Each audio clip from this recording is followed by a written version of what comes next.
ইসলামী bank news top 10।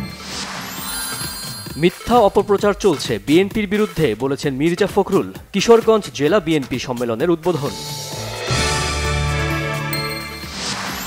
ক্ষমতায় আসা নিয়ে জামায়াত এত আত্মবিশ্বাসী হলে তাদের উচিত নির্বাচনে আসা। আলোচনা আর আন্দোলন দুটোই একসাথে করা স্ববিরোধিতা বলেছেন সালাউদ্দিন আহমদ। নাগরিক ঐক্যের সভাপতি মাহমুদুর রহমান মান্না বলেছেন, আওয়ামী লীগের ভোট কোন দিকে যাবে তা নির্ভর করে এলাকাভেদে। এবারের নির্বাচন ভবিষ্যতের জন্য শিক্ষা হবে বলেও মন্তব্য করেন তিনি। পণ্য বহুমুখীকরণের মাধ্যমে দেশকে আন্তর্জাতিক বাজারে তুলে ধরতে হবে বলে মন্তব্য করেছেন শিল্প উপদেষ্টা আদিলুর রহমান খান।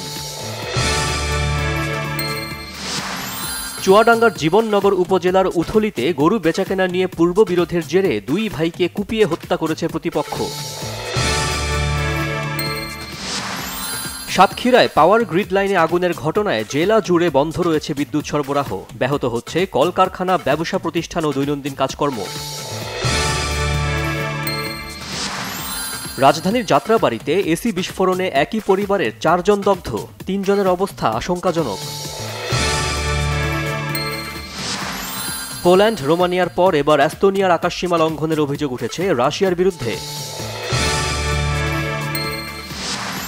যুক্তরাষ্ট্রের ওয়াশিংটনে একটি সামরিক হেলিকপ্টার বিধ্বস্ত হয়ে 4 সেনা নিহত।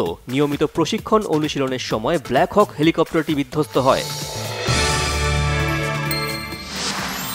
এশিয়া কাপে সুপার 4-এর লড়াই শুরু আজ। নাগিনা ডার্বিতে মুখোমুখি বাংলাদেশ শ্রীলঙ্কা।